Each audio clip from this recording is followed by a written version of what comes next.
देखिए, तो electromagnetic wave question number कौन सा हो जाएगा? 23।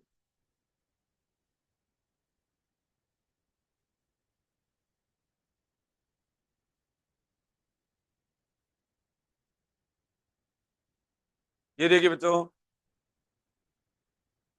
Light with an electromagnetic wave, आपको एनर्जी फ्लक्स दिया हुआ है बेटा, वॉट पर मीटर स्क्वायर। इसका मतलब पावर का वैल्यू दिया हुआ है, इसका मतलब इंटेंसिटी का वैल्यू दिया हुआ है। इसका मतलब किसका वैल्यू दिया हुआ है बेटा? इंटेंसिटी का वैल्यू दिया हुआ है। Intensity equal to 25 into 10⁻⁴ falls on a perfectly reflecting surface P equal to A plus 2R और U cos square theta. Normally incident हो रही है, इसलिए थीटा बराबर कितना आएगा? 90 डिग्री, 0 डिग्री, सॉरी, थीटा बराबर 0 डिग्री। ठीक है, एक बात यहां तक आ गई। दूसरी बात, P बराबर कंप्लीटली क्या है? रिफ्लेक्टिंग सरफेस है, इसलिए ए बराबर 0, आर बराबर 1 हो जाएगा, तो ये आ जाएगा 2u। और यू बराबर कितना होता है बेटा? I/c। ठीक है, तो आंसर आ जाएगा P बराबर 2u 2I/c। अब देखो बराबर क्या होता है? Power per unit area. ठीक है, तो आपको क्या निकालना है? फोर्स ही निकालना है ना। ये देखो यहाँ पर force exerted on the surface is, force कितना एग्जर्ट कर रहा है। तो प्रेशर बराबर कितना होता है? ये रेडिएशन प्रेशर है, तो फोर्स इंटू एरिया, तो फोर्स बराबर कितना हो जाएगा बेटा? 2I/P सी, सॉरी, C/A। ये वाला आंसर आ जाएगा।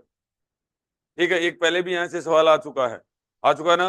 वहां पर क्या था? एनर्जी इंटेंसिटी बराबर आपको energy per unit time per unit area लिखना था। ठीक है, कर लो जल्दी से, जल्दी करो बेटा।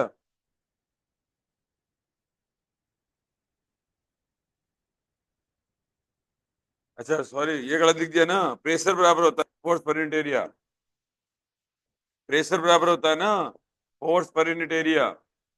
तो फोर्स बराबर हो जाएगा 2I/A/c। ये करो बेटा, जल्दी करो। इसका आंसर आएगा, घर पे कर लेना, कोई बात नहीं है। आंसर आएगा बी, बी आंसर आ जाएगा बेटा।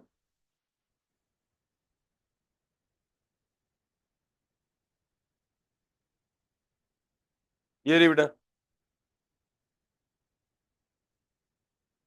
क्या हुआ?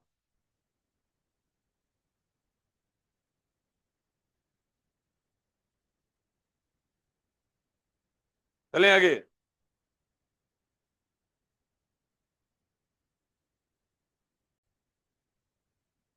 देखिए, the condition under which a microwave oven heats up a food item containing water molecule most efficiency is, learn कर लो बेटा। सी आंसर आएगा, the frequency of the microwave must match the resonant frequency of the water molecule।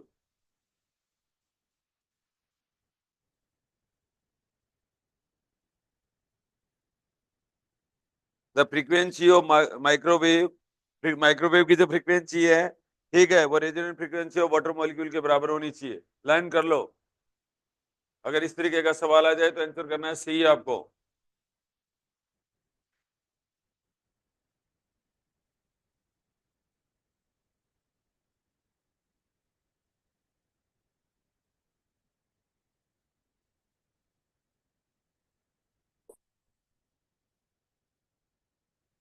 अगला question देखो, ये बहुत अच्छा सवाल है। An electromagnetic wave of frequency nu बराबर, आपको फ्रीक्वेंसी दे रखा बेटा, न्यू 3.0 मेगाहर्ट्ज, और passes from a vacuum into a dielectric medium with relative permittivity a. आपको वेवलेंथ पूछा है और फ्रीक्वेंसी पूछा है। देखो सबसे पहले v बराबर आपका 1/√μ होता है ना। ठीक है, v बराबर, ये तो मानते हो, इन मीडियम, इन मीडियम। ठीक है, तो v इक्वल टू अब आपको पता है म्यू आर बराबर mu upon mu not, epsilon R equal to epsilon upon epsilon not. तो v इक्वल टू कितना हो जाएगा बेटा, यहाँ पर वैल्यू पुट कर दीजिए। तो ये क्या बचा, म्यू आर, एप्सिलॉन आर और म्यू नॉट और एप्सिलॉन नॉट। अपन जानते हैं, यहां से देखिए बेटा, अपन जानते हैं कि c equal to 1 upon mu not epsilon not होता है। यहाँ पर वैल्यू पुट कर दो, v बराबर कितना हो जाएगा, 1 अपॉन c कर दूं, c upon mu R epsilon R, ये कर देता हूँ। ये बताओ समझ में आया कि नहीं आया, ये इक्वेशन नंबर 1। ये बात समझ में आई है या नहीं आई है? आपको दिया हुआ है एप्सिलॉन का रिलेटिव परमिटिविटी दे रखी है, एप्सिलॉन आर का वैल्यू दे रखा है आपको, कितना दे रखा है। अब आपको ऑब्वियस सी बात है, डाइलेक्ट्रिक मीडियम के लिए अगर आपको म्यू आर की इंफॉर्मेशन नहीं दे रखी है ना सवाल के अंदर, तो म्यू आर को 1 मान लीजिए, ठीक है। और एप्सिलॉन आर का वैल्यू कितना है बेटा, 4। तो v बराबर कितना आ जाएगा, v equal to C upon ये आ जाएगा 2 सी, ठीक है। और न्यू बराबर v अपॉन लेमडा होता है बेटा, न्यू बराबर v अपॉन लेमडा होता है ना। आपको न्यू भी दिया हुआ है, आपको न्यू भी दिया हुआ है। तो लेमडा बराबर क्या आ जाएगा बेटा, v की जगह वैल्यू पुट कर दो, c/2 और इंटू न्यू, ठीक है। और ये आ गया, वेवलेंथ आ गया, ये क्या आ गया, ये भी लाइट वेलोसिटी है वैसे तो c/न्यू क्या हो गया, ये भी एक तरीके से वेलोसिटी है। ये मीडियम के अंदर वेवलेंथ आ गई, ये किसके अंदर आ गई, तो lambda medium equal to lambda vacuum divided by 2 हो गया। तो वेवलेंथ आधा हो गया, वेवलेंथ क्या हो गया बेटा, आधा हो गया। और फ्रीक्वेंसी क्या रहेगी, फ्रीक्वेंसी कभी चेंज नहीं होती है बेटा, ठीक है। फ्रीक्वेंसी कभी क्या नहीं होती है, चेंज। तो आंसर कौन सा हो जाएगा, बी ऑप्शन में चले जाएंगे, ठीक है। ये रहा, wavelength is half, wavelength is half and frequency remain unchange. कभी भी मीडियम के अंदर इलेक्ट्रोमैग्नेटिक वेव की फ्रीक्वेंसी कभी चेंज नहीं होती है, मीडियम चेंज होने से वेलोसिटी और वेवलेंथ चेंज होती है, वो रिफ्रैक्शन वाला केस ही हो गया। बताओ समझ में आएगी नहीं आया, ठीक है। तो लिखिए इन मीडियम, नोट देके लिख लो बेटा, in medium electromagnet frequency of electromagnetic wave does not change, frequency of electromagnetic wave does not change, frequency of electromagnetic wave does not change. तू कैसे लेटा, ये देखिए, ये हो गया, देखो बेटा, ये लेमडा वैक्यूम बराबर, तो c/न्यू वैल्यू पुट किया, ये लेमडा मीडियम हो जाएगा, ये क्या हो जाएगा, लेमडा मीडियम हो जाएगा, ठीक है। अगला क्वेश्चन देखिए, अब यहां से शुरू करो। देखो बेटा, ये कह रहा है कि electromagnetic associated with an electromagnetic wave in vacuum is given by something. आपको अब इसका कंपेयर किससे करना है बेटा, ई बराबर ई नॉट और कोस और के जेड माइनस ओमेगा टी से इसको क्या करना है, कंपेयर करना है, ठीक है। ओमेगा आपके पास में यहाँ से कितना है बेटा, 10⁸ वेव वेक्टर के पूछा है, तो v बराबर ओमेगा बाई के होता है बेटा। और इलेक्ट्रोमैग्नेटिक वेव की वेलोसिटी कितनी होती है, c, तो c बराबर होता है ओमेगा बाई के, ठीक है। तो यहां से क्या आ जाएगा बेटा, के आ गया आपके पास में ओमेगा बाई सी। ओमेगा कितना है आपके पास में, 6 × 10⁸ डिवाइडेड बाई 3 × 10⁸ 2 आ जाएगा, ठीक है। आगे बेटा 2 मीटर इनवर्स कर लो, करो करो, यहीं से ही हो जाता है। इलेक्ट्रोमैग्नेटिक वेव कभी अपना है ना एम्पलीट्यूड चेंज नहीं करेगी, इसका मतलब क्या हुआ कि जेड माइनस ओमेगा टी बराबर कांस्टेंट, ठीक है। तो इसका मतलब कि D Z minus omega D T बराबर 0 हो जाएगा, डेरिवेटिव कर दो।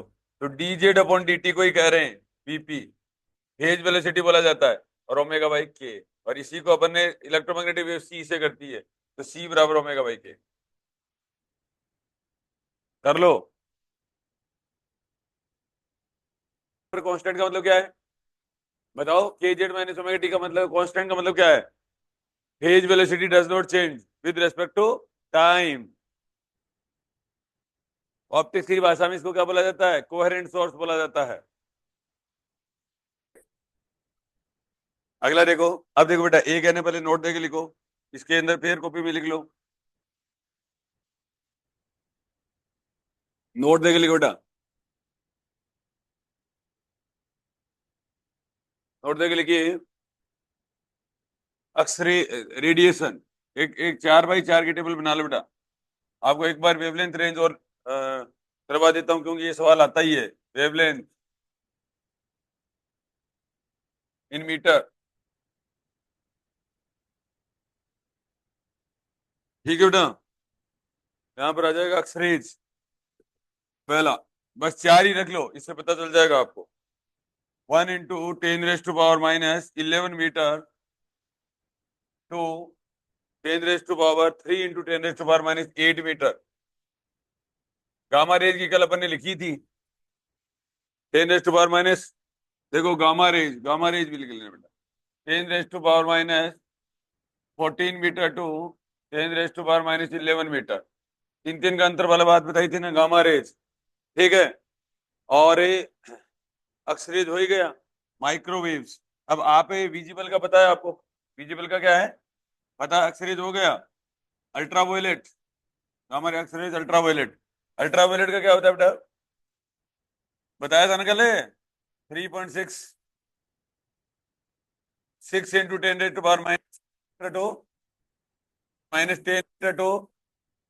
10⁻⁻10⁻⁻7 मीटर, ये किया था।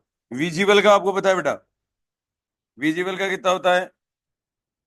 7,000 एंगस्ट्रॉम, 7 × 10⁻⁻7 मीटर टू, और 7.8 होता है ना। अरे रुक जी, क्वेश्चन नन्नो है। 4 × 10⁻⁻7 मीटर तो 7.8 × 10⁻⁻7 मीटर। आप ये याद ऐसे रखा करो, 7800 एंगस्ट्रॉम से 4000 एंगस्ट्रॉम, ये बहुत फेमस है, तो इसलिए याद रह जाता है। एंगस्ट्रॉम का मतलब कितना है? 10⁻⁻10 मीटर, ठीक है। तो ये अपने आप ही हो गया 10⁻⁻7, विजिबल हो ही गया। अल्ट्रावायलेट विजिबल IR होता है। फिर क्या होता है बेटा? IR होता है, ठीक है। IR को क्या बोलते हैं? फिर IR इन ultraviolet visible infrared microwaves, microwave ये मेरे को याद नहीं है, ठीक है। तो आप ये फिल बाद में कर लेंगे। माइक्रोवेव 10⁻³ मीटर टू 0.3 कर लो, ठीक है, 0.3 metre. Radio waves, radio waves हो जाएगा बेटा, याद करके आओगे ना कल, रेडियो वेव्स। तो रेडियो वेव्स में क्या हो जाएगा? 10⁻1 टू 10⁻4। अगला सवाल इसी टेबल के ऊपर बेस्ड है बेटा, करो जल्दी से।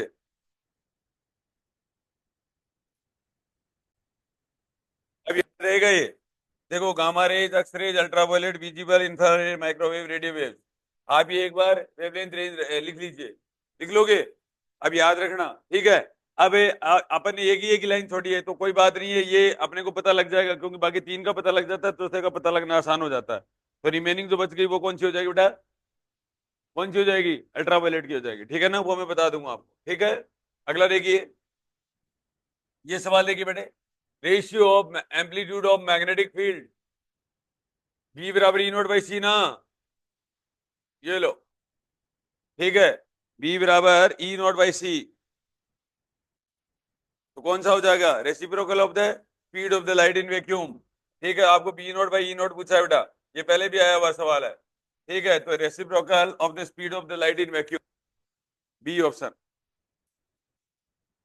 अगला देखो, अगला देखो बेटा, कह रहा है कि the electric and the magnetic field associated with an electromagnetic wave propagating along the z-axis can be represented by, with an electromagnetic wave propagating along the z-axis, ठीक है। वैसे तो पॉइंटिंग वेक्टर से सवाल कर सकते हो बेटा, S बराबर, बोलो S बराबर 1/,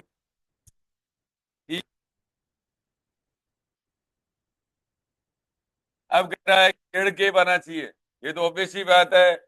आई आएगा ये, और ये क्या आ जाएगा, क्या आएगा तभी आएगा, क्या नाम है के आएगा ना, तो आई क्रॉस जे देख लो। ठीक है, आई क्रॉस जे, ये ऑप्शन ही हो जाएगा। ठीक है,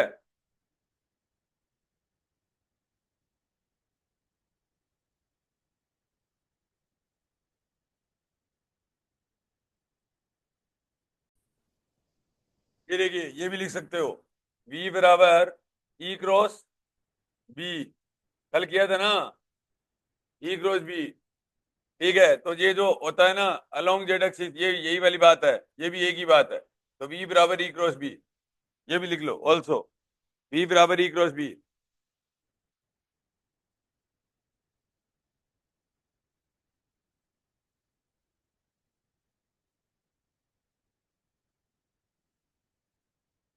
चलिए बेटा, अगला क्वेश्चन देखिए। सबसे ज्यादा, देखो, अब बोलो यहां पर, देखो सबसे ज्यादा कह रहा है कि decreasing order of wavelength of infra, micro, ultraviolet, gamma, तो सबसे ज्यादा किसकी होती है? डिक्रीजिंग ऑर्डर लिखना है। ठीक है, तो गामा हो जाएगा ना, सबसे कम तो गामा की है, गामा, अक्सरेज, अल्ट्रावायलेट, उसके बाद में अल्ट्रावायलेट है, यूवी होता है ना, उसके बाद में लेमडा आई आर, और उसके बाद में लेमडा माइक्रो, माइक्रोवेव। ठीक है, ये लो, ये डिक्रीजिंग ऑर्डर लो, समझ में आ गया? तो बोले गामा, अल्ट्रावायलेट, इंफ्रा, माइक्रो, तो बी ऑप्शन। क्या है? हाँ, डिक्रीजिंग ऑर्डर, ठीक है, माइक्रोवेव, इंफ्रा, अल्ट्रा और गामा रेज। कर लो जल्दी से।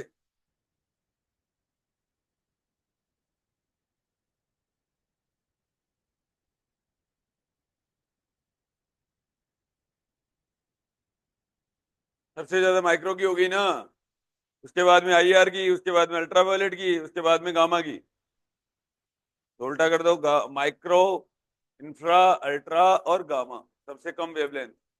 डिक्रीजिंग ऑर्डर का मतलब होता है सबसे ज्यादा वेवलेंथ से, ज्यादा से मैक्स टू मिनिमम।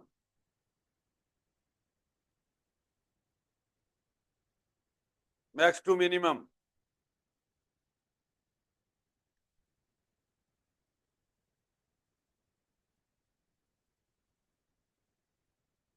ये देखिए बेटा, अगला क्वेश्चन चलें क्या? अरे समझ तो आ गया क्या? अगला देखो बेटा, कह रहा है which of the following statement is false for the properties of the electromagnetic wave.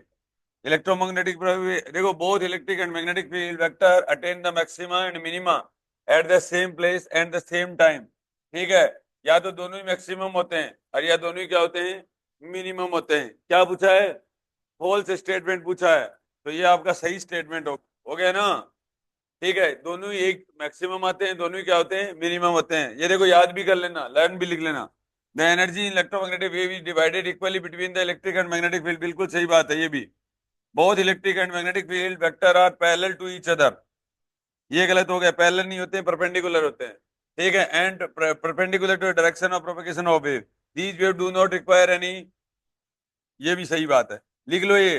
तीन सही बात है, बाकी एक गलत है, अरे याद करने हैं इनको।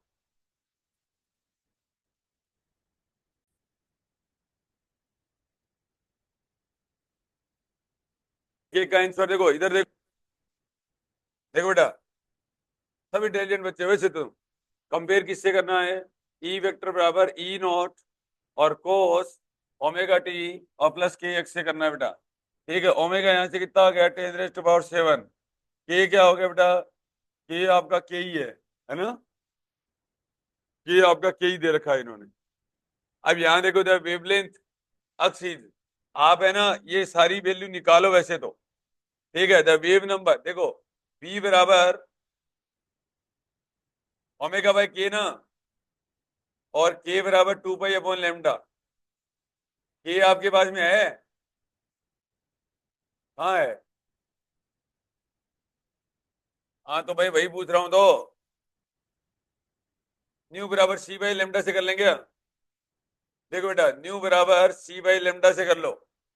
ठीक है, और ओमेगा बराबर कितना होता है बेटा, 2 पाई न्यू होता है। तो न्यू बराबर कितना हो जाएगा, यहां से एक एक सवाल को करो ध्यान से, न्यू की जगह वैल्यू पुट कर दो।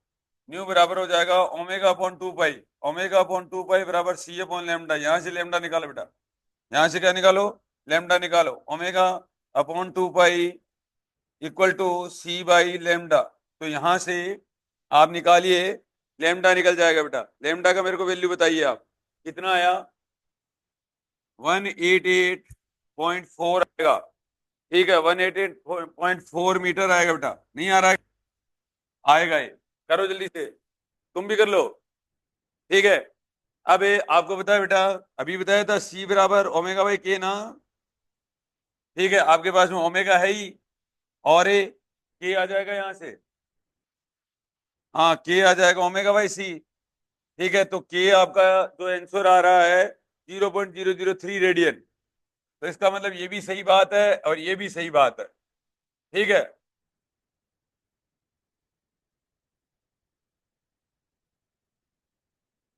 0.03, हाँ ये गलत हो गया ना तो। ठीक है, ये आंसर आ रहा है 0.033 रेडियन ना पर सेकंड। ठीक है, रेडियन पर सेकंड, ये लिखो। अगला देखो, अगला नहीं करोगे क्या, ये भी करो। ये देखो कह रहा है कि वेव एम्पलीट्यूड, तो वी बराबर ई नॉट बाई सी ना। ठीक है, वेव एम्पलीट्यूड इज, आ रहा है क्या? 10 ही तो दे रखा है। ठीक है, मैग्नेटिक फील्ड का, तो ये भी सही हो गया। ये देखो, तो वेव किस किस डायरेक्शन में मूव कर रही है बताओ, -x डायरेक्शन में, शाबाश। क्योंकि प्लस आते ही हमेशा माइनस हो जाता है, इसलिए गलत हो जाएगा। ठीक है, चौथा ऑप्शन गलत हो गया। तो आपका कौन कौन से दो ऑप्शन सही हो गए, एक पहला सही हो गया और एक कौन सा हो गया, तीसरा सही हो गया। करो बेटा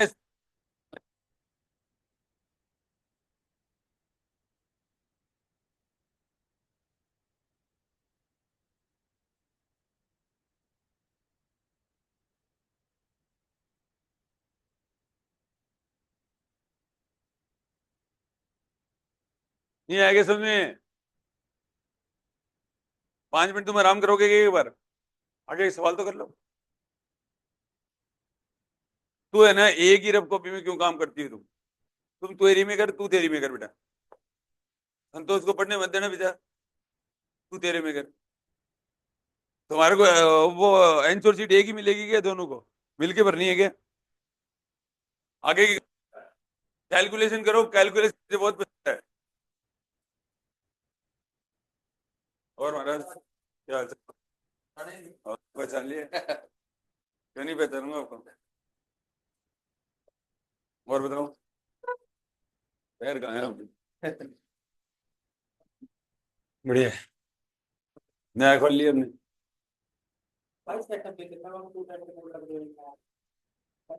3.5 लाख रुपए किराया है इसका। क्यों ले लेते हैं, ले रखा है वो, ठीक नहीं है क्या आपके जैसा नहीं है, काम करने की जरूरत है। अरे भाई मतलब जो कोचिंग चलाता है उनको पढ़ाने की जरूरत है और काम करने की जरूरत होती है। बिल्डिंगों से कोचिंगें नहीं चलती, बिल्डिंग तो ली थी उन्होंने, चली तो नहीं।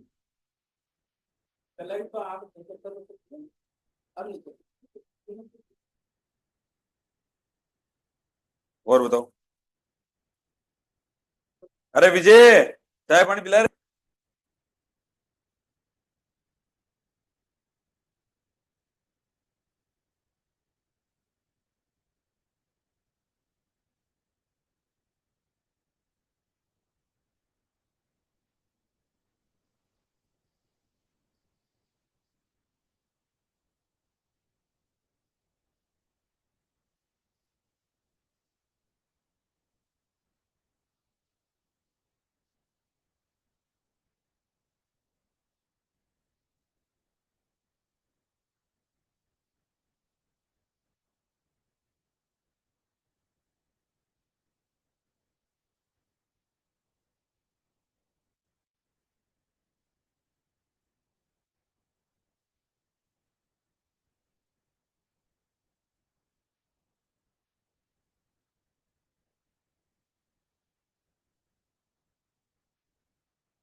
गया सुनते?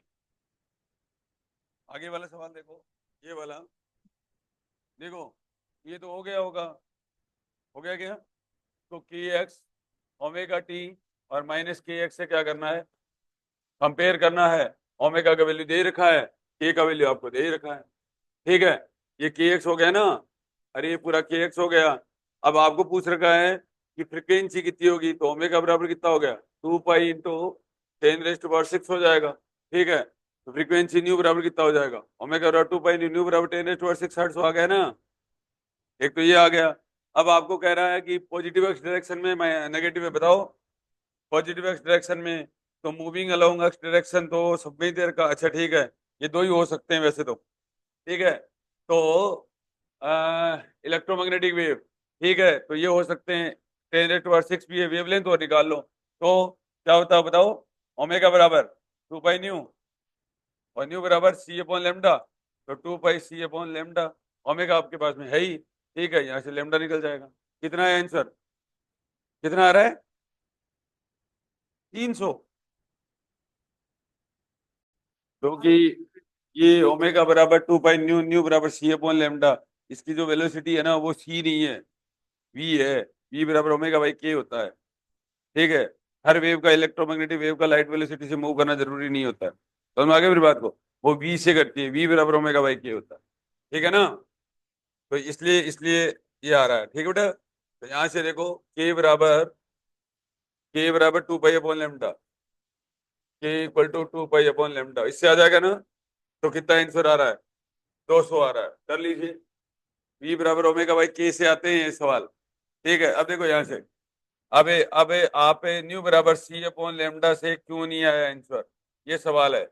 अब देखो बेटा, यहाँ से देखो, इलेक्ट्रोमैग्नेटिक वेव की जो वेलोसिटी होती है ये वाली होती है, ओमेगा बाई के देखो आप, ठीक है। ओमेगा बाई ओमेगा मैंने रखा 2 पाई इंटू 10⁻6 है ना, ठीक है। और के कितना है, पाई इंटू 10⁻⁴ कितना है, -2 है। अब ये देखो बेटा, अंतर आ रहा है, ये देखो, 2 × 10⁻8 आ रहा है, ठीक है। तो ये इलेक्ट्रोमैग्नेटिक जो वेव है ना, वो कितनी वेलोसिटी से मूव कर रही है, 2 × 10⁻8 से कर रही है, जबकि अपन क्या लगा रहे हैं, 3 × 10⁻8 लगा रहे हैं, ठीक है। हर चमकती चीजें सोना नहीं होती, समझ में आ गया, बोलो, ठीक है। क्वेश्चन नंबर 33 देखिए बेटा, ठीक है, ये तो हो गया होगा, हाँ।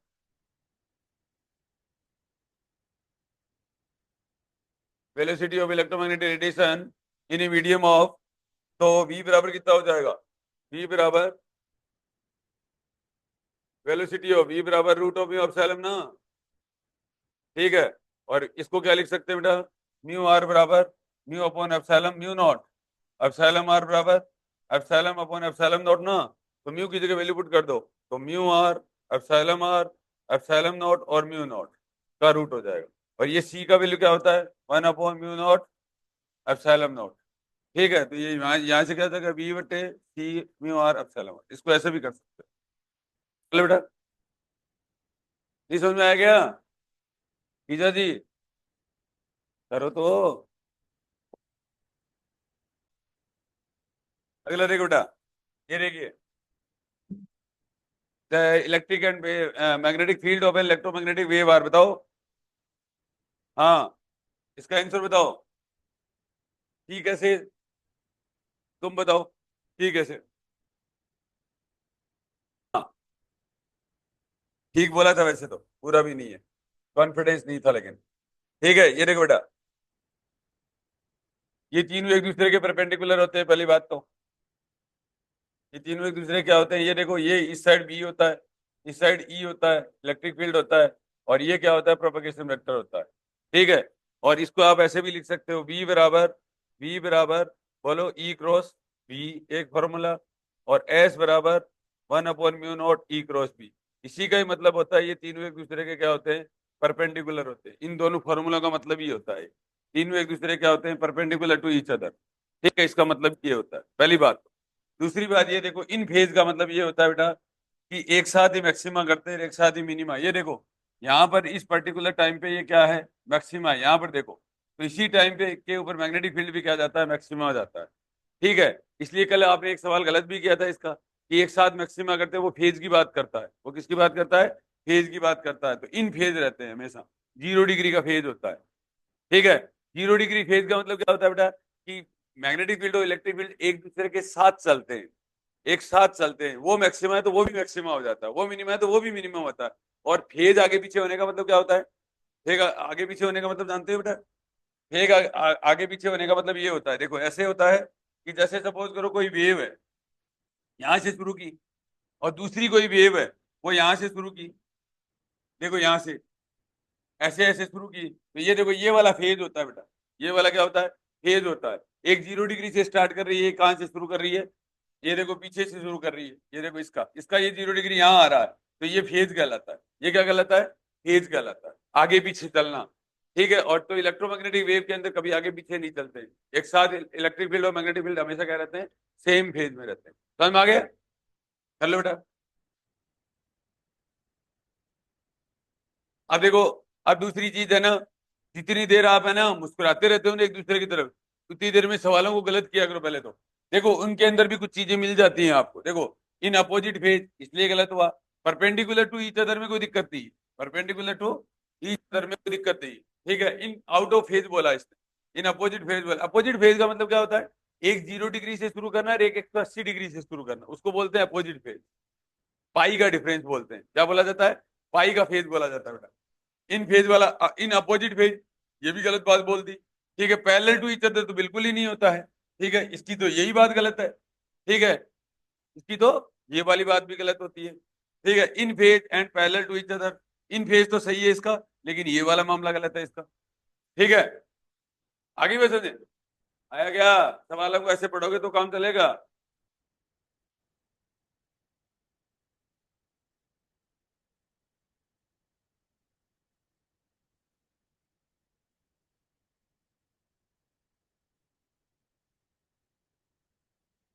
ये देखिए, lambda v, lambda x, lambda m represent the visible light, X rays and microwave respectively। तो सबसे ज्यादा माइक्रोवेव की होती है, उसके बाद में विजिबल की होती है, उसके बाद में एक्सरेज की होती है। की हो जाएगा ना? बी।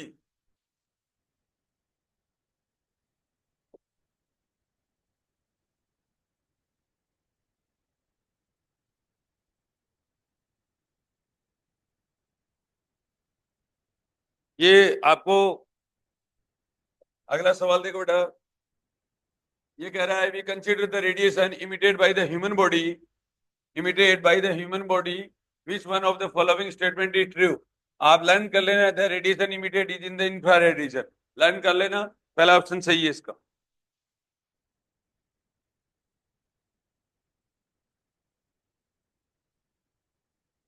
आप नोट देके लिख लो।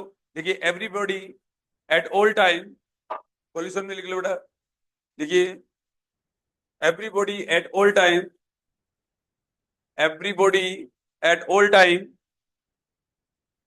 comma at all temperatures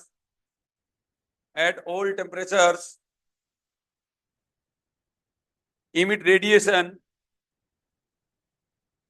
emit radiation, bracket में लिखिए except t equal to zero, except at t equal to zero, temperature equal to zero, bracket बंद कर दो, which fall in the I R region, which fall in the I R region. ये I R reason में जाके पढ़ते हैं। समझ में आ गया यहां तक? अब हिंदी में इसका मीनिंग ये है कि जितनी भी बॉडी होती हैं वो सारे टाइम क्या करती हैं? रेडिएशन क्या करती है? इमिट करती ही रहती हैं वो, लेकिन सारे के सारे कौन सी रेंज के अंदर आते हैं? आईआर रीजन के अंदर आते हैं। समझ में आ गया? चाहे ह्यूमन बॉडी हो, चाहे कोई अदर बॉडी हो। समझ में आ गया? अगला क्वेश्चन देखिए बेटा,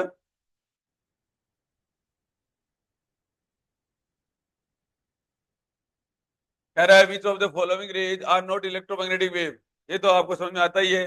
देखो, गामा रेज और एक्स रेज और हीट रेज, ये बीटा रेज। ठीक है, बीटा रेज क्या नहीं है? इलेक्ट्रोमैग्नेटिक वेव नहीं है। समझ में आ गया?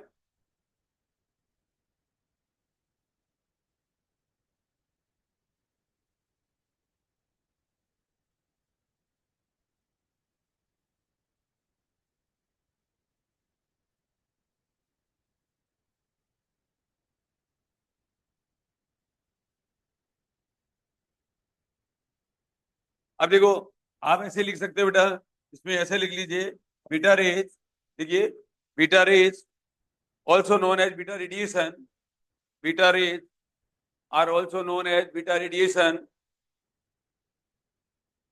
are also known as beta radiation, is obtained through the is obtained through the is obtained through the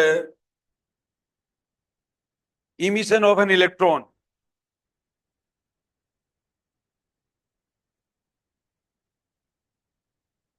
Emission of an electron मतलब जब इलेक्ट्रॉन इमिट करता है ना, ठीक है, उस टाइम रेज निकलती है, उनको बीटा रेज बोला जाता है। तो बीटा रेज कभी भी इलेक्ट्रोमैग्नेटिक वेव्स नहीं होती। तो लिखिए, beta rays are not electromagnetic waves, beta rays are not electromagnetic waves, beta rays are not electromagnetic waves because they are charged particles, because they are charged particles, they are charged particles and capable and are capable of getting and are capable of getting deflected by the magnetic field, deflected by the magnetic field।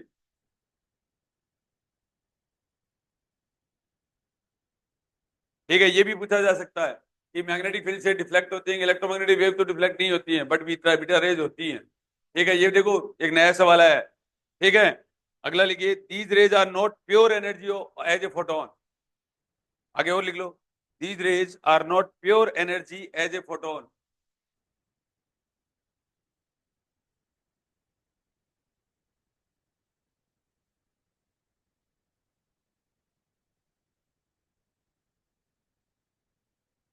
ठीक है ना, हिंदी में लिखा देंगे बाद में बेटा, हिंदी का पेपर आ जाने तो आ रहा है पेपर। ठीक है ना, हाँ शाबाश। V बराबर कितना हो जाएगा बेटा, E क्रॉस बी। ठीक है, electromagnetic wave is parallel to E cross B. ठीक है, हाँ क्या कह रहे हो, हाँ तीनों एक दूसरे के परपेंडिकुलर होते हैं, तो वेलोसिटी पूछा है ना। देखो, ये तीनों आपस में एक दूसरे के परपेंडिकुलर, समझना बात को ध्यान से। ये देख, ये वाली बात है, तीनों आपस में परपेंडिकुलर होना अलग बात है। अब देखो बेटा, यहाँ पर देखो ई है, सपोज करो, सॉरी, ये देखो ई है, ठीक है, और ये क्या है बेटा, बी है। ठीक है, घुमा, ये रेज ऐसे बाहर की साइड आ रही है, ऐसे समझ ले, ये वाली लाइन समझ रही है। अब ई को बी की तरफ घुमा, कहाँ आ रहा है, किस साइड आ रहा है, और इस साइड इलेक्ट्रोमैग्नेटिक वेव भी है। नहीं समझी क्या, कॉमन सेंस की बात है।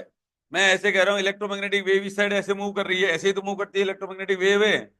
किस साइड मूव कर रही है, इस साइड कर रही है। और ई और बी का क्रॉस प्रोडक्ट देखे, किस साइड आ रहा है, इधर ये जा रही, उधर साइड ही तो अंगूठा आ रहा है मेरा, आ रहा है कि नहीं आ रहा है। तो अब समझना बात को, आप नीट के बच्चे हो, समझना बात को ध्यान से। ठीक है, ये देखो, तीनों का एक दूसरे के परपेंडिकुलर होने में कोई डाउट नहीं है, ये तीनों एक दूसरे के परपेंडिकुलर, लेकिन इनका क्रॉस प्रोडक्ट वी के पैरेलल है, कि इनका क्रॉस प्रोडक्ट है, ई और बी का क्रॉस प्रोडक्ट है, वो उसी डायरेक्शन के अंदर है, ये बात अलग। समझ आ गई क्या, आएगी बस समझे। ई क्रॉस बी ये रहा, दिख क्यों नहीं रहा आपको, यार ये ई की तरफ अंगुलियां कर लो, बी की तरफ फैला लो, अंगूठा देखो किस साइड आ रहा है, तीसरी एक्सिस की तरफ नहीं आ रहा, इलेक्ट्रोमैग्नेटिक वेव भी उसी डायरेक्शन में मूव कर रहा है। समझ आ गया मेरी बात को, तो क्या बात समझे बोलो। बी, देखो इसके अंदर दो बातें हैं, B perpendicular to E, perpendicular to B, ये एक बात है, और ये बात भी है, V equal to E cross B. अब यहां पर ई क्रॉस बी का क्या लिया है, ई क्रॉस बी, अपन ने यहां पर क्रॉस प्रोडक्ट लिया है, और ये तीनों एक दूसरे के परपेंडिकुलर है, तो दोनों ही सही बात है, दोनों ही क्या है, सही बातें हैं। ठीक है, लेकिन इनके फिजिकल मीनिंग अलग अलग है, फिजिकल है मीनिंग है सेपरेटली ये तीनों एक दूसरे के परपेंडिकुलर हैं, लेकिन ई और बी का क्रॉस प्रोडक्ट जो लोगे ना वो बी की डायरेक्शन में आता है। आगे क्या लिख लो, नोट दे के लिख लिया करो ऐसी बातें।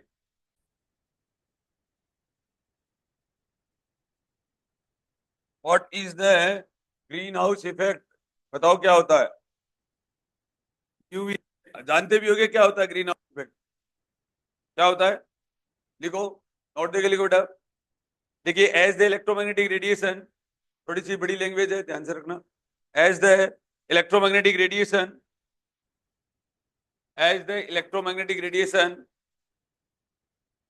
From sun pass through the atmosphere, pass through the atmosphere, pass through the atmosphere। अब ये ऐसे कह रहा है कि जैसे इलेक्ट्रोमैग्नेटिक वेव जो होती है ना, वो क्या करती है, सन से जैसे ही क्या होती है, इमिट होती है, तो वो एटमोस्फेयर में आती हैं। तो कुछ रेज को क्या करती हैं, ठीक है, एब्जॉर्ब कर लेता है एटमोस्फेयर, और कुछ रेज को क्या कर देता है, पास कर देता है। वो पास करेगा, वो कहाँ आएगा, अर्थ सरफेस पे आएगा। अर्थ सरफेस पे क्या होता है, CO2 गैसेज होती हैं। अर्थ सरफेस पे क्या होती है, CO2 गैसेज होती हैं। तो जो लॉन्गर वेवलेंथ की जो रेज होती है ना, उनको तो ये क्या कर देता है, ठीक है, वापस भेज देता है, और उन कुछ को क्या कर लेता है, एब्जॉर्ब कर लेता है। उससे क्या हो जाता है, अर्थ क्या हो जाता है, गर्म हो जाता है, और गर्म को ही क्या बोला जाता है, ग्रीन हाउस इफेक्ट बोला जाता है।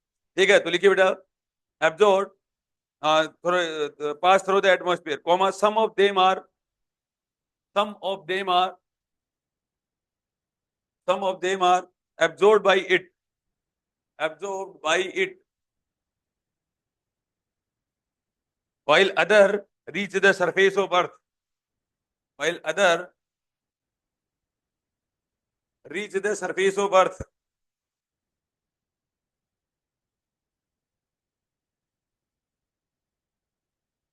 तो जो वेवलेंथ जो पहुंचती हैं, जो भी रेज वो क्या रहती हैं, वो IR रीजन में होती है। तो प्रॉब्लम ये IR रीजन वाला ही आया। तो लिखिए, the range of wavelength, full stop, the range of wavelength,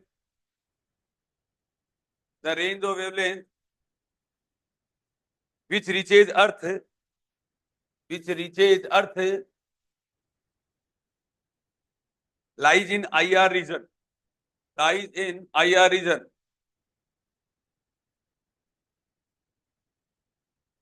Full stop। This part of radiation, this part of radiation,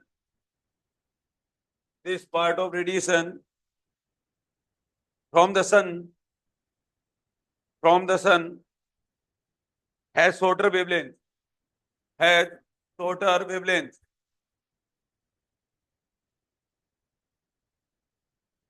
and can penetrate through the layer of, and can penetrate through the layer of gases,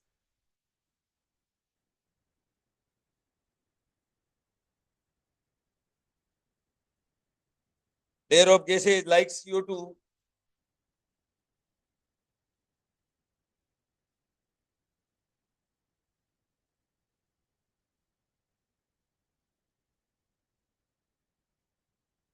like CO2, and reach Earth's surface।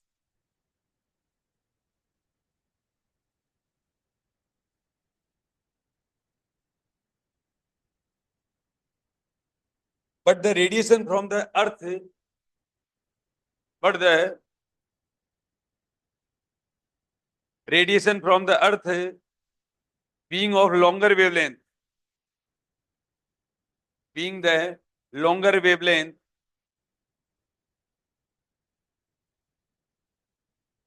can escape through this layer, can escape through this layer।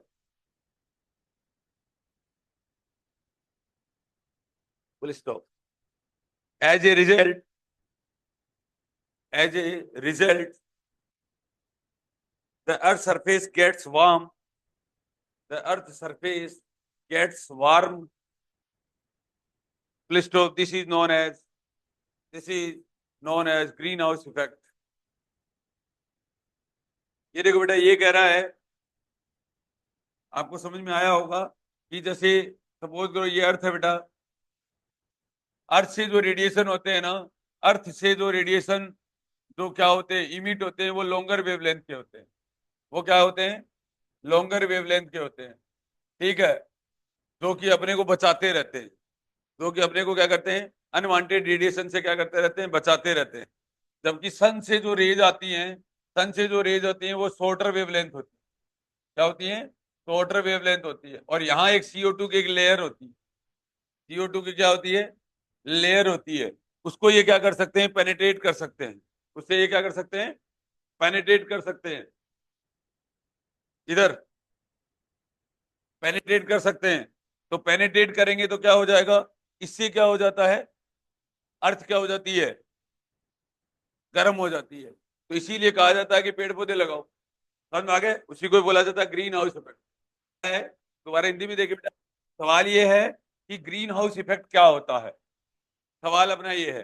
तो green effect house यही होता है, ठीक है, green house effect ये होता है कि सन से जो रेज आती हैं वो क्या होती है, शॉर्टर वेवलेंथ होती है, ठीक है। तो वो क्या कर सकते हैं, यहाँ अर्थ के चारों तरफ क्या होता है, एक CO2 की लेयर होती है, ठीक है, उसको क्या कर सकते हैं, पेनिट्रेट कर सकते हैं। जबकि अर्थ से जो रेडिएशन निकलते हैं वो लॉन्गर वेवलेंथ की होती है, वो इन रेडिएशन से अपने को बचाते रहते हैं। शॉर्टर वेवलेंथ होने के कारण ये CO2 की लेयर को ये क्या कर सकते हैं, पेनिट्रेट कर सकते हैं। ये क्या कर सकते हैं, पेनिट्रेट कर सकते हैं। अगर ये पेनिट्रेट कर गए तो क्या हो जाती है, अर्थ क्या हो जाती है, गर्म हो जाती है। अर्थ क्या हो जाती है, गर्म हो जाती है। तो इसीलिए कहा जाता है कि पेड़ पौधे लगाओ, ठीक है, इसीलिए क्या कहा जाता है, पेड़ पौधे लगाओ। इसी को क्या बोला जाता है, ग्रीन हाउस इफेक्ट बोला जाता है। आप समझ रहे हैं सवाल को? ये कह रहा है what is the cause of green house effect, green house effect का कॉज क्या है। तो दो लेकिन जो सन रेज, अब अपने को बचना किससे है, सन से जो रेज आ रही है उनसे बचना है। और वो कौन सी रेंज में आ रही है, अल्ट्रावायलेट रेंज में आ रही है, ठीक है। तो आपका आंसर क्या आ जाएगा, अल्ट्रावायलेट रेज। समझ में आ गया? ये कहलाता है ग्रीन हाउस इफेक्ट, ठीक है बेटा, कर लो ये देखिए, biological importance of the ozone layer is, बिल्कुल वही सवाल हो गया बेटा, ग्रीन हाउस से इफेक्ट से ही रिलेटेड है। तो इट स्टॉप्स अल्ट्रावायलेट रेज, ठीक है। समझ में आ गया? ओजोन लेयर है वो क्या करती है, अल्ट्रावायलेट रेज से ही बचाती है, क्योंकि सन से जो रेज आ रही है वो सारी की सारी किसके अंदर आएंगे, अल्ट्रावायलेट रेज में ही आएंगे। समझ में आ गया? ठीक है, तो यही सवाल है, पहला ऑप्शन हो जाएगा बेटा। हाँ, क्या करेगा, ozone layer reduces green house, ozone layer थोड़ा ना करती है बेटा। हाँ, ठीक है भाई, ओजोन लेयर नहीं करती है, ओजोन लेयर तो बचाती है। समझ में आगे मेरी बात, ozone layer reduces the green house effect, green house effect को तो पेड़ पौधे कम करेंगे, ओजोन लेयर थोड़ा ना करेगी।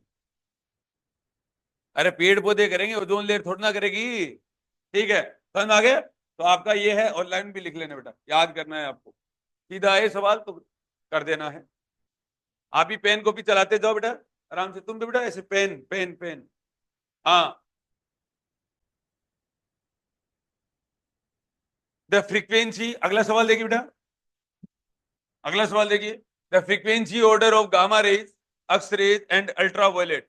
आपको ये बात तो पता है, सबसे ज्यादा आपका अल्ट्रावायलेट का होता है, सॉरी फ्रीक्वेंसी उल्टा, गामा रेज का होता है सबसे ज्यादा, उसके बाद में एक्स रेज का होता है, उसके बाद में अल्ट्रावायलेट का होता है, ठीक है। तो A B A C, B greater than A greater than C, तो ए ऑप्शन हो जाएगा। कर लो बेटा, ये वीडियो आप देख लेना पूरा, पूरे इलेक्ट्रोमैग्नेटिक वेव के PYQ हैं, तो आप वहां से देख सकते हैं, रिकॉर्ड हो रही है, ठीक है बेटा। अगला क्वेश्चन देखो, हाँ, कॉपी में अगला क्वेश्चन देखो बेटा, 41 हो गया, 41 42 देखो, पढ़ो आप। ये आपके एक चीज है, हिंदी मीडियम वाले बच्चों को ये दिक्कत हो रही होगी, हिंदी मीडियम में मैंने बना दी है, मैं आपको दे दूं, ठीक है ना। अभी ये इंग्लिश मीडियम में ही है, हिंदी मीडियम में आपको मिल जाएगा, ठीक है। अगला क्वेश्चन देखो बेटा, ozone layer blocks the radiation of wavelength, ozone layer क्या करती है, blocks the radiation of wavelength. अब आपको ये पहचानना है कि अल्ट्रावायलेट रेज की वेवलेंथ क्या होती है, आपको पहचानना क्या है बेटा, अल्ट्रावायलेट। तो ये देखो, ये सारे के सारे किसके अंदर आ रहे हैं, ठीक है, ये देखो ऑल ऑफ दीज ही आ जाएगा, ठीक है, क्योंकि अल्ट्रावायलेट की रेंज इसी रेंज में ही होती है सारी की सारी, ठीक है। तो all of these, more than, ठीक है, इक्वल टू और लेस देन, तो ऑल ऑफ दीज, क्योंकि ये सारी की सारी जो लेयर, ये जो वैल्यू आ रही है ना, ये सारी की सारी अल्ट्रावायलेट रेंज में है, ठीक है, अल्ट्रावायलेट से आगे वाला क्या आता है? अल्ट्रावायलेट से आगे गामा रेज विजिबल। अब देखो विजिबल से आप पहचान जाओगे, समझना बात को बेटा। ठीक है, देखो विजिबल क्या होता है, आप ये देखो 7800 एंगस्ट्रॉम से लेकर 4000 एंगस्ट्रॉम होता है, देखना समझना बात को। 7.8 इंटू 10⁻⁷ और 4 इंटू 10⁻⁻7। ये देखो बेटा, ये सारी की सारी इस रेंज से बाहर है, ये सारी की सारी इस रेंज से बाहर है, पीछे ही रह गई है। और ये सारी की सारी किसके अंदर आ जाएगी? अल्ट्रावायलेट में आती है। सारी की सारी किसमें आती है? अल्ट्रावायलेट में आ रही है, इसलिए तीनों ही ऑप्शन सही होंगे इसके। लेस देन भी, इक्वल टू भी और मोर देन भी। समझ आ गया? जब तक ये वाला नहीं आता, 4 इंटू 10⁻⁻7 नहीं आता। ठीक है, अगला देखिए बी और हाँ, अगला सवाल पढ़ो बेटा। आपको क्या करना है बेटा? ये देखिए wavelength of the light of frequency बेटा, ये तो आपको आता ही होगा, न्यू बराबर सी अपॉन लेमडा। ठीक है, न्यू बराबर सी अपॉन लेमडा, तो लेमडा ही पूछा गया। वेवलेंथ सी बराबर न्यू 3 इंटू 10⁻, कर लो पेन से कर लो बेटा, 2 हर्ट्ज।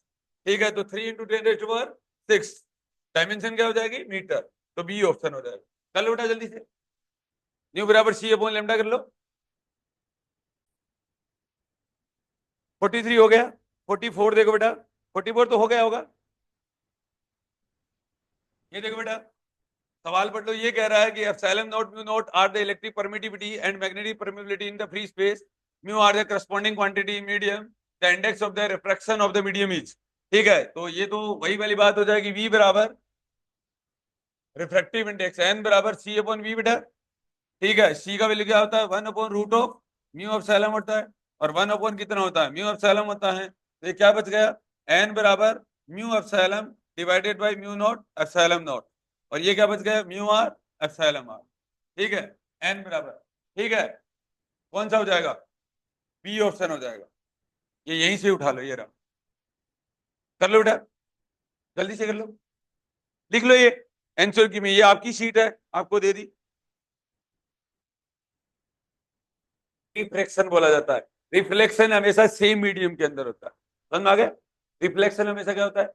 सेम मीडियम में होता है। रिफ्लेक्शन हमेशा क्या होता है? एक मीडियम से रेयर टू डेंसर। ठीक है, और अदरवाइज एक एक मीडियम के अंदर। तो जब एक कोई दूसरे मीडियम में अगर कोई रेज आती है ना, तो आपका क्या करेगा? फ्रीक्वेंसी चेंज नहीं होता है, लेकिन वेवलेंथ और वेलोसिटी दोनों चेंज होती है। समझ में आ गया? तो उसको रिफ्रैक्शन बोला जाता है। दोनों चेंज होते हैं, फ्रीक्वेंसी चेंज नहीं होता। ठीक है, समझ में आ गया? तुम भी लिख लो बेटा, पेन नहीं है क्या? अगला क्वेश्चन देखिए बेटा, अगला क्वेश्चन पढ़ो। ये कह रहा है कि विच of the following electromagnetic radiation have the small wavelength. ये तो आपको आता ही है गामा रेज। ठीक है, क्रम क्या होता है? Gamma rays, X rays, ultraviolet, visible, infra, micro और रेडियो। ठीक है, तो गामा रेज। ठीक है, सबसे ज्यादा वेवलेंथ किसकी होती है? रेडियो वेव्स की। क्या करें बेटा? लगवाया लगाया हुआ है बेटा मैंने। जो आप पहले वीडियो देखोगे ना, तो उसके अंदर सीक्वेंस भी और वेवलेंथ रेंज भी लिखाई हुई है। ठीक है, gamma, X ray, ultraviolet, visible, IR, micro and radio, ये वाला सीक्वेंस रहता है बेटा। ठीक है, आगे सबसे ज्यादा वेवलेंथ जो होती है रेडियो की। ठीक है, ऐसे लगा सकते हो आप। ठीक है, समझ में आ गया? ये अभी अभी मैंने करवा दिया है वैसे। ठीक है, gamma rays, X rays, ultraviolet, visible, IR, micro, radio, ये आपका क्या हो जाएगा? Decreasing order, sorry increasing order हो जाएगा। ठीक है ना? देखिए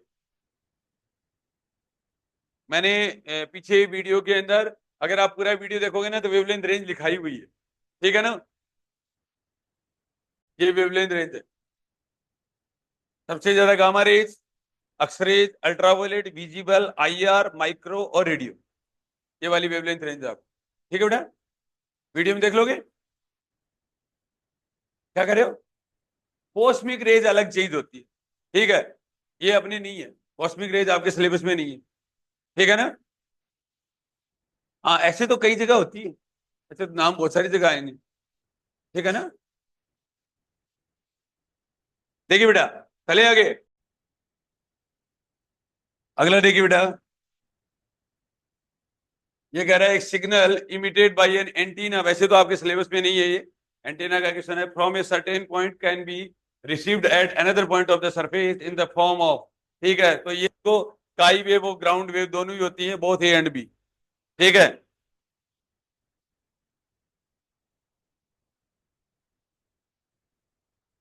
आपके वैसे सिलेबस में नहीं है ना एंटीना, नहीं है ना, ठीक है, वैसे आंसर इसका डी आएगा।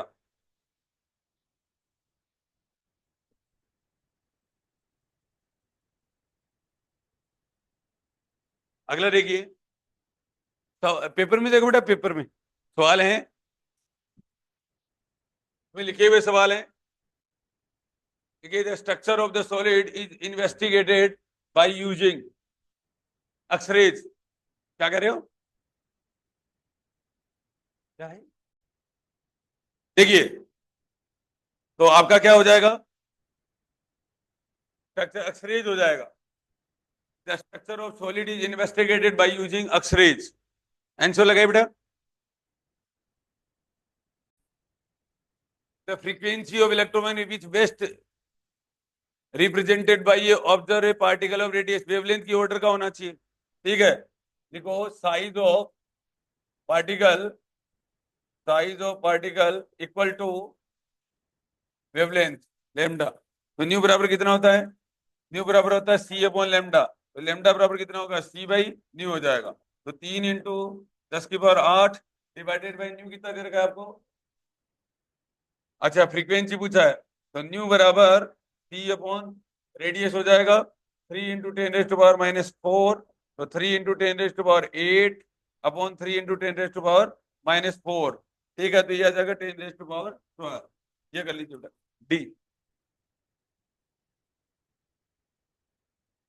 अच्छा, ये सेंटीमीटर में दे रखा है ना, तो मीटर में करेंगे, 10⁻⁻6 कर दूं ना, ठीक है, 48 करो बेटा।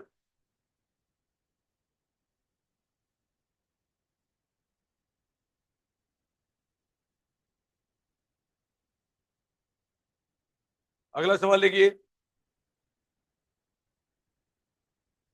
अगला सवाल कह रहा है, in which of the following emission of electrons does not take place, आपको इनका अलग अलग मीनिंग तो पता होगा, वैसे तो देखो, फोटो इलेक्ट्रिक इमिशन तो आप जानते हो वैसे, ठीक है, एक्सरेज, हार्मोनिक इमिशन, ठीक है, और ये सेकेंडरी इमिशन, ये X rays emission, which of the following emission of not place, electron किसको रिप्रेजेंट नहीं करता, तो आंसर क्या आ जाएगा, एक्सरेज, एक्सरेज इमिशन के अंदर, ठीक है, देखो,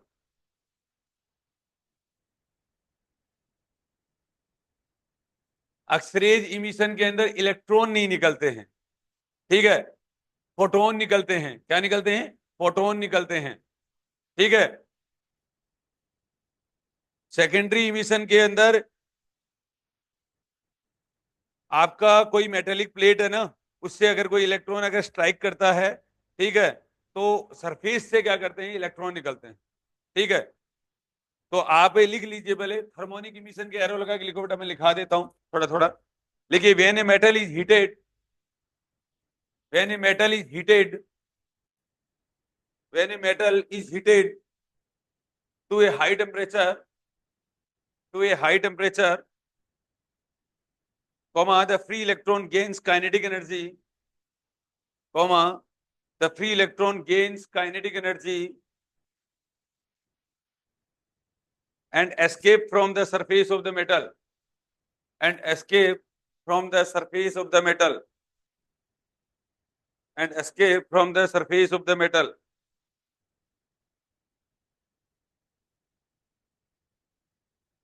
दूसरे लिखिए बेटा, सेकेंडरी मिशन के एरो लगाई, लिखो बेटा, when an electron strike the surface of metallic plate, when an electron strike the surface of a, strike the surface of a metallic plate, metallic plate, it emits, it emits other electron from the surface, other electron from the surface, कहने का मतलब समझ गए क्या, harmonic emission हुआ या photo electric emission हुआ या सेकेंडरी इमिशन हुआ, इन सब में इलेक्ट्रॉन निकलता है, और इसने बोला कि कौन से में इलेक्ट्रॉन नहीं निकलता है, ठीक है, तो अक्सरेज में नहीं निकलता, अक्सरेज में रेज निकलती है, गामा रेज, सॉरी क्या नाम है, फोटॉन्स निकलते हैं, ठीक है।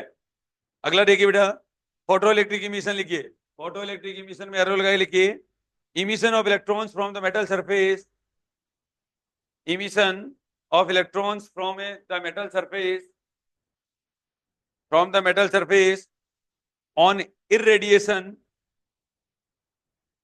on irradiation with radiation of suitable frequency, with radiation of suitable frequency.